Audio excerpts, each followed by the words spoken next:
Harry Potter não é apenas uma das séries de livros mais vendidas do mundo, mas também uma das adaptações cinematográficas mais marcantes da história do cinema. Hoje vamos falar realmente de fatos mais interessantes e mais curiosos das primeiras 4 partes da saga do Harry Potter. O meu nome é Dmitro, este canal é o Filmon. Põe um like, subscreve e vamos lá. Vamos começar com o filme Harry Potter e a Pedra Filosofal. Em praticamente todo o mundo, exceto nos Estados Unidos, o filme foi lançado com esse nome, Harry Potter e a Pedra Filosofal. Já no mercado norte-americano, o título foi alterado para Harry Potter and the Sorcerer's Stone, ou seja, Harry Potter e a Pedra do Feiticeiro. Por esse motivo, todas as cenas em que a Pedra Filosofal é mencionada foram filmadas 2 vezes. Na primeira versão, os atores diziam Pedra Filosofal, na segunda, Pedra do Feiticeiro. Inicialmente, o principal candidato para a direção do filme era Steven Spielberg. As negociações com ele continuaram durante vários meses, mas em fevereiro de 2000 terminaram com uma recusa. As razões para a recusa foram várias. Primeiro, Spielberg queria que o papel principal fosse interpretado por um ator americano. Segundo, ele considerava como opção principal a criação de uma animação e não um filme com atores reais. Além disso, ele afirmou que não sentia interesse criativo pelo projeto, mesmo acreditando que o filme estava destinado a um enorme sucesso comercial, independentemente de quem estivesse na direção. As filmagens de Harry Potter e a Pedra Filosofal duraram exatamente 6 meses. Daniel Radcliffe deveria usar lentes de contato verdes durante as filmagens, para que a cor dos olhos dele coincidisse com a cor dos olhos do Harry Potter, já que, como os fãs sabem, Harry tinha os olhos iguais aos da mãe. No entanto, o ator tinha uma alergia muito forte às lentes de contato, e por isso a cor dos olhos dele acabou permanecendo natural. Antes de A Pedra Filosofal, Daniel Radcliffe havia atuado apenas em um único filme. No primeiro filme, Harry se torna o primeiro calouro da história a ser imediatamente escolhido como apanhador no time de quadribol. Quando ele recebe essa notícia, seus amigos mostram para ele os murais com os nomes dos melhores apanhadores da história de Hogwarts. Ao lado do nome do pai de Harry, James Potter, é possível notar também o nome da Minerva McGonagall, vice-diretora da escola e professora de transfiguração. Ela realmente jogou no time de quadribol quando era aluna e era muito talentosa, mas durante o jogo contra Sonserina, ela sofreu uma lesão séria. Por isso ela deixou o esporte e virou professora. Mesmo assim, ela continuou muito envolvida emocionalmente com o quadribol e com o sucesso da equipa da Grifinória. Atrizes e atores como Robbie Coltrane, Maggie Smith e Alan Rickman foram escolhidos pessoalmente por J.K. Rowling para seus papéis. Robbie Coltrane, que interpretou o Hagrid, foi o primeiro entre os atores adultos a assinar contrato para participar do projeto. A segunda foi Maggie Smith. Quando Tom Felton foi fazer o teste para a Pedra Filosofal, ele admitiu aos produtores que não tinha lido nenhum dos livros de Harry Potter. Mesmo assim, ele foi escolhido para interpretar a Draco Malfoy. Curiosamente, no início, Tom Felton também fez audições para os papéis de Harry Potter e Ron Weasley. O papel de Hermione Granger poderia ter sido dado a Anna Popplewell. O papel de Harry quase foi para Liam Aiken. A candidatura dele chegou a ser aprovada, mas no dia seguinte descobriram que ele era americano e a proposta foi retirada. Pouca gente sabe, mas quase todos os papéis importantes na franquia foram dados a atores britânicos. Essa era uma exigência da J.K. Rowling somente no 4º filme da série, onde era necessário, pelo conteúdo do livro, aparecerem atores dos outros países. Para o teste do primeiro filme, Rupert Grint enviou uma fita de vídeo na qual ele receitava um rap, explicando para que o papel de Ron Weasley deveria ser dele. Richard Harris, o primeiro ator a interpretar Dumbledore, aceitou participar do projeto apenas depois de um ultimato de sua neta de 11 anos, que ameaçou nunca mais falar com ele caso ele recusasse o papel.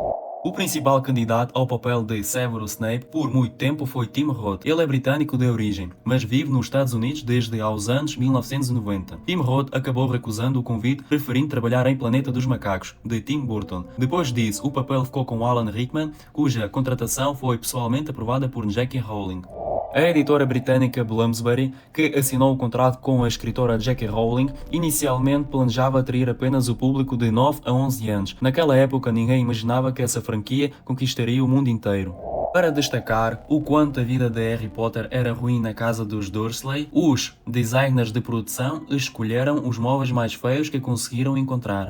Os 3 atores principais faziam as tarefas escolares de verdade durante as gravações, para que a rotina de estudos parecesse mais autêntica em cena. No filme, existem mais de 600 efeitos visuais, desde as vassouras voadoras até o rosto de Voldemort, na parte de trás da cabeça do professor Quirrell.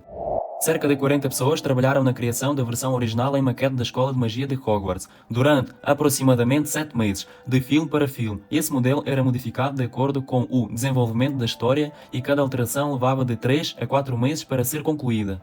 Para a grande escadaria de mármore em Hogwarts foram feitas 250 pinturas especialmente para decoração. No filme Harry Potter e a Pedra Filosofal, quando os personagens estão subindo as escadas que mudam de direção, é possível ver na parede um retrato de Anna Boleyn, esposa do rei inglês Henrique VIII. Anna Boleyn foi acusada de bruxaria e mais tarde executada. Na sala dos troféus, à direita da taça de quadribol, é possível ver um prémio por serviços especiais à escola. É possível notar que uma parte do nome de Tom Riddle está gravada nele. O Grande Salão foi um dos primeiros cenários construídos para a saga Harry Potter. Ele é realmente muito grande. Dentro dele caberiam 22 ônibus londrinos de 2 andares. Para a decoração das paredes foram usadas 100 toneladas de gesso. Além disso, esse cenário foi o que permaneceu por mais tempo, do primeiro até o último filme da franquia. A gata malhada que participou das filmagens desapareceu durante o processo e só foi encontrada 2 dias depois, após buscas intensas.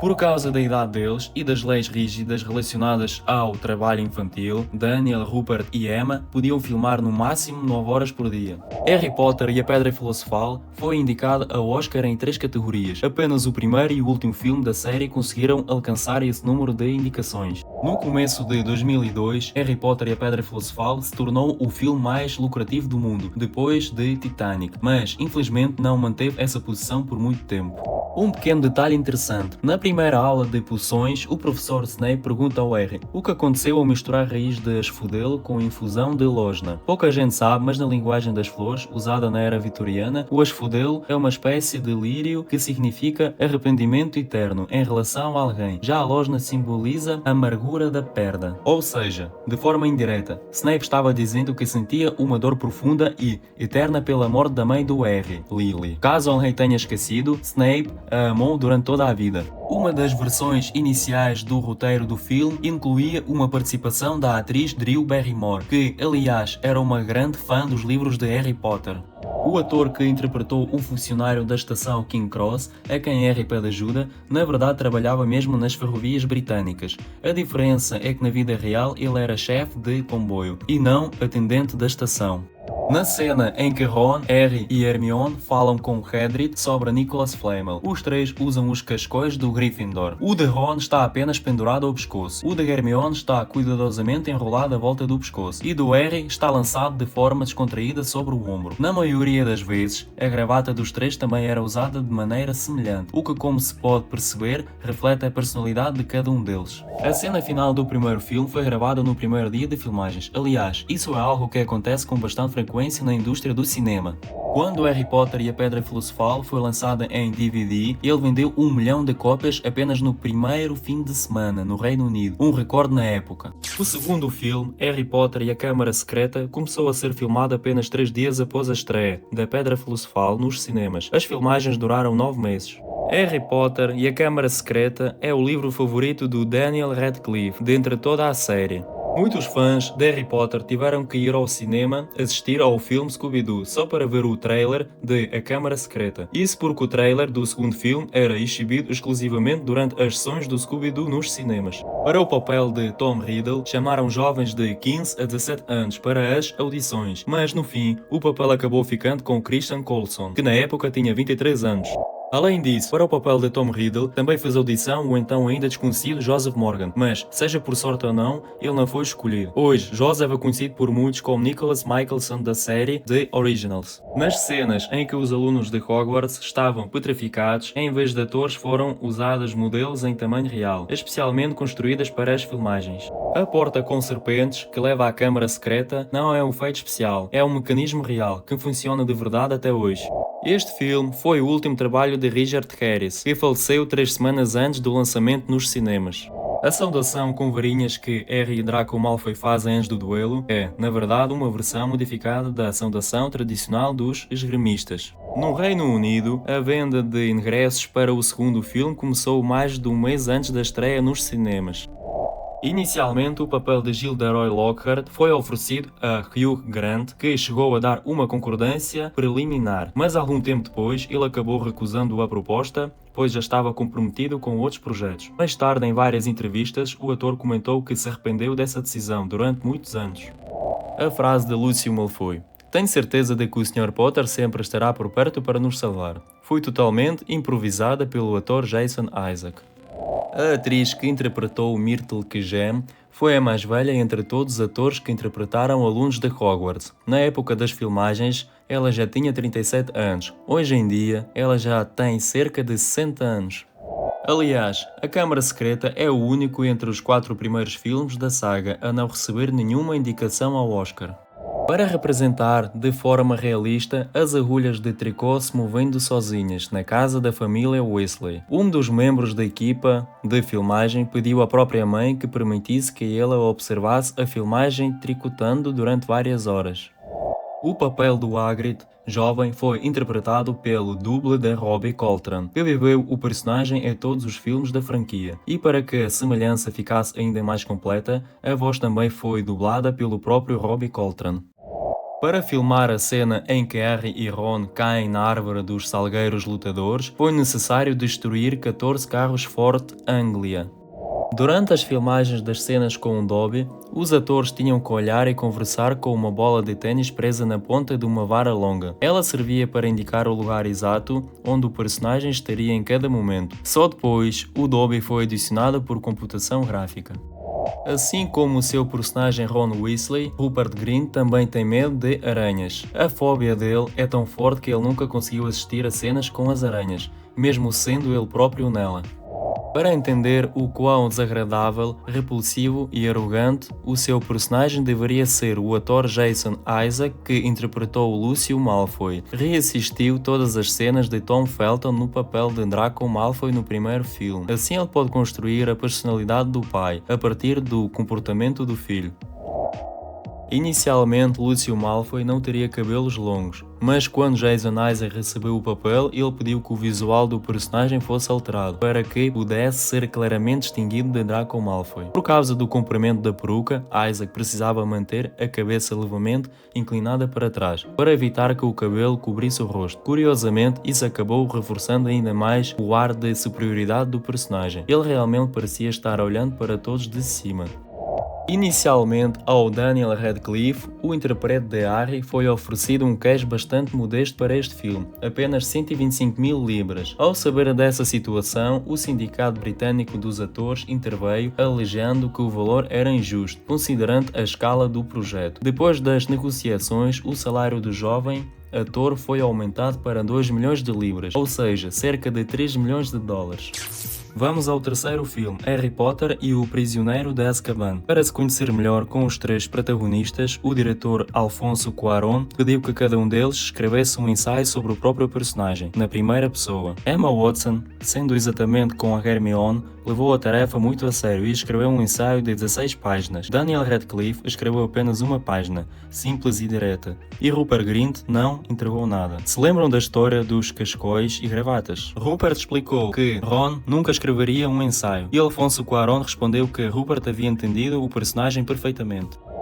A direção deste filme foi oferecida inicialmente a Guillermo del Toro, mas ele preferiu trabalhar em Hellboy.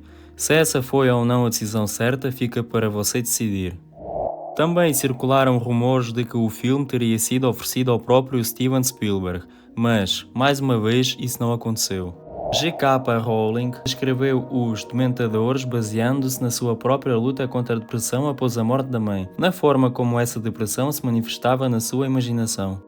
O ilusionista Paul Kiev foi contratado como consultor durante as filmagens. Ele compartilhou alguns dos seus truques e técnicas com os protagonistas, Daniel Radcliffe e Emma Watson. Paul Kiev se tornou o primeiro ilusionista a trabalhar oficialmente na produção de um filme do universo Harry Potter. Além disso, ele aparece em cena na taberna Três Vassouras. Em O Prisioneiro de Azkaban, a árvore dos salgueiros lutadores e a casa do Hagrid foram colocadas em locais diferentes em comparação com o primeiro e o segundo filme. Emma Thompson aceitou interpretar a professora Trelawney, principalmente por causa de sua filha de 4 anos, Gaia, que era uma grande fã de Harry Potter. Aliás, neste filme, o papel do professor Lupin quase ficou com Ewan McGregor.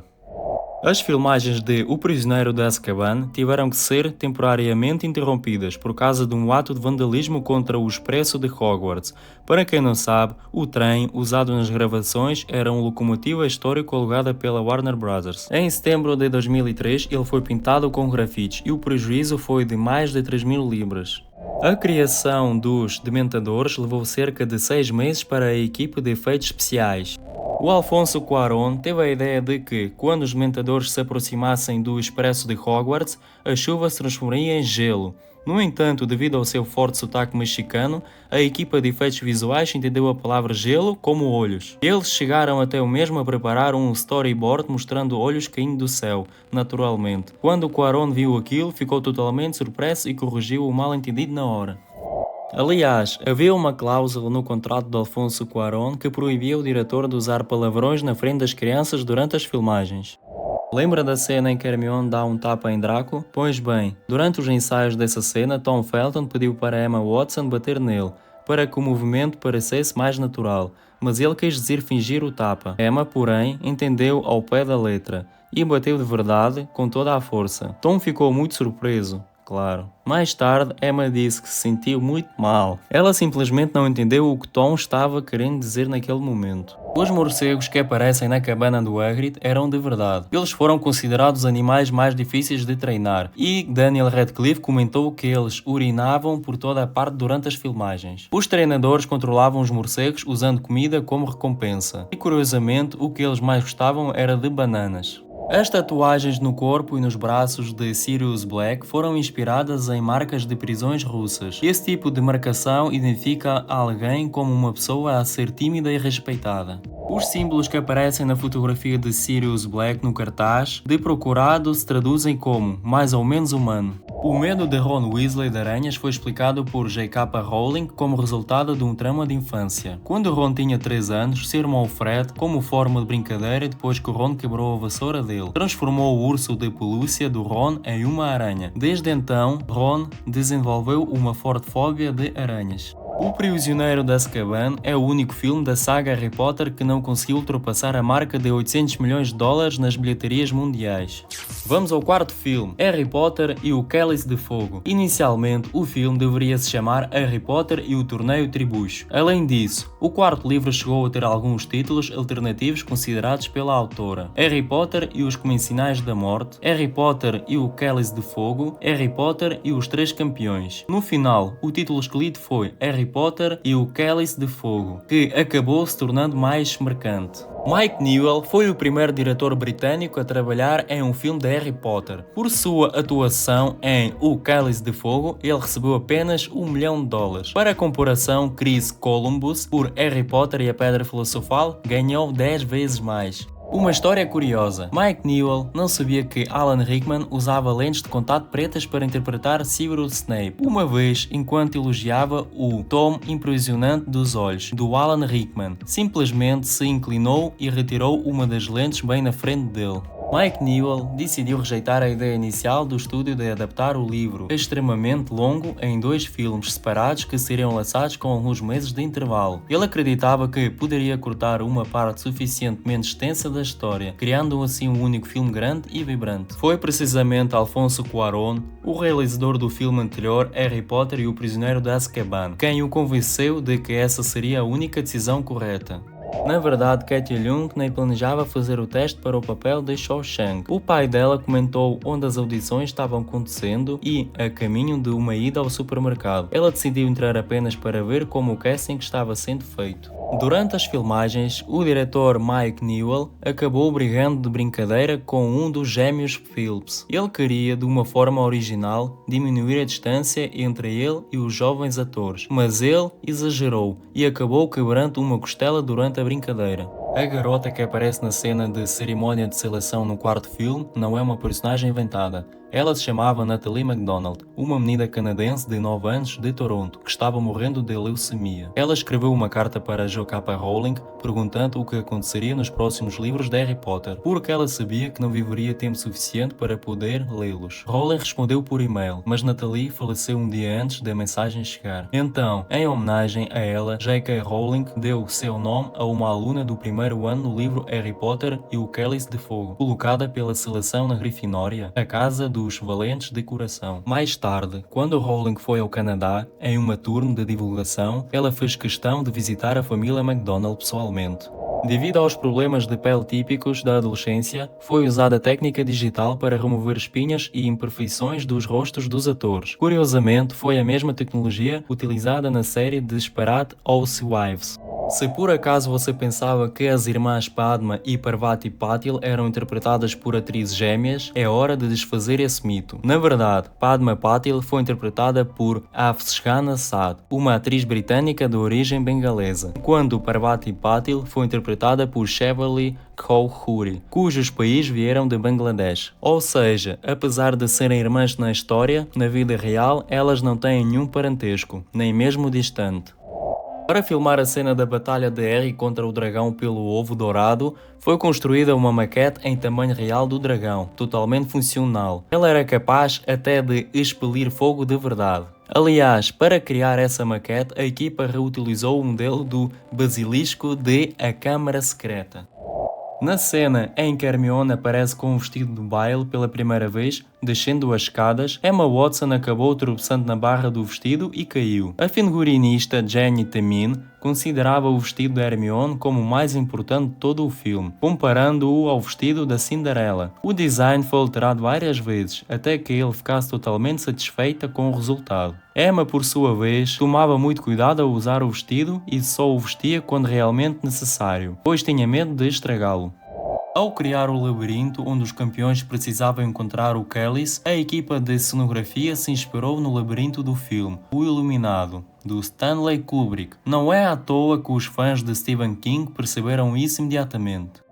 Pouca gente sabe, mas Henry Cavill também foi considerado para o papel de Cedric Diggory. No entanto, os produtores acabaram escolhendo Robert Pattinson por ser mais jovem e por combinar melhor com a imagem do personagem. Aliás, o papel de Cedric Diggory foi o primeiro grande papel de Robert Pattinson no cinema. Para decorar o baile de inverno, foram feitas inicialmente esculturas de gelo de verdade, mas, devido ao calor das luzes de filmagem, elas começaram a derreter rapidamente. No final, todas foram substituídas por versões de silicone. Brendan Gleeson, que interpretou o Alastor, olho tonto Moody, não usou o próprio cabelo nas filmagens. Ele precisou usar uma peruca e por baixo dela ficava a parte eletrónica, que controlava o olho mágico do personagem. Aliás, vale lembrar que O Cálice de Fogo é o único filme de toda a franquia em que Hermione não lança nenhum feitiço. Para representar os estudantes que os campeões precisavam resgatar debaixo d'água, foram usados modelos em tamanho real, completamente idênticos aos atores. As cenas subaquáticas foram filmadas em um enorme tanque especialmente construído, com capacidade de 500 mil litros e com um fundo azul. Entre as tomadas, mergulhadores se aproximavam com equipamento de respiração para que os atores pudessem respirar sem precisar subir à superfície. Só Daniel Radcliffe passou ao todo 41 horas e 38 minutos dentro d'água, durante vários dias de filmagens. Em um dos momentos, Daniel sinalizou que estava se afogando e precisava ser retirado imediatamente, o que causou pânico total na equipa. Claro, eles não hesitaram e tiraram-o imediatamente para um lugar seguro. Durante as filmagens subaquáticas de O Cálice de Fogo, Daniel Radcliffe acabou sofrendo 2 infecções no ouvido. Antes das filmagens das cenas do baile de inverno, os atores que interpretavam os estudantes tiveram 3 semanas de aulas de dança, com exceção de Daniel Radcliffe. O cronograma dele estava tão cheio que ele teve apenas 3 dias de treinamento. Como você pode imaginar, 3 dias não são suficientes para aprender a dançar bem. Por isso, nas cenas em que o Harry está dançando, ele é mostrado principalmente de cintura para cima. Michael Gambon, que interpretou Albus Dumbledore, usava suas próprias roupas por baixo do figurino, sem o diretor saber, e ainda escondia cigarros nas meias, por poder fumar a qualquer momento. Por isso, ele foi multado várias vezes durante as filmagens. Na Islândia, especialmente entre os espectadores mais jovens, houve um momento bastante inesperado durante as sessões de cinema. Quando Rita Skeeter se apresenta pela primeira vez, o público simplesmente caiu na risada. Isso porque a pronúncia do sobrenome Skeeter soa muito parecido com o verbo islandês coloquial, usado como um xingamento. Ou seja, para os islandeses, o nome dela soou como um palavrão. Os livros que compõem a biblioteca de Dumbledore, na verdade, são listas telefónicas disfarçadas. Para filmar as cenas com Ralph Fiennes, já caracterizado como Voldemort, foram necessários apenas 2 dias de gravações. Aliás, O Cálice de Fogo foi o primeiro filme da saga Harry Potter a receber classificação indicativa PG-13, ou o seu equivalente internacional devido às cenas de violência. Isso significa que crianças menores de 13 anos só podiam assistir ao filme no cinema acompanhadas dos pais. É claro que não dá para contar todos os fatos em um único vídeo só, mas diz qual das curiosidades te surpreendeu mais. Escreve aqui em baixo nos comentários. E no próximo vídeo eu vou contar das próximas 4 partes da saga do Harry Potter. O meu nome é Dmitro, este canal é o Filmon, subscreve, põe like e até a próxima.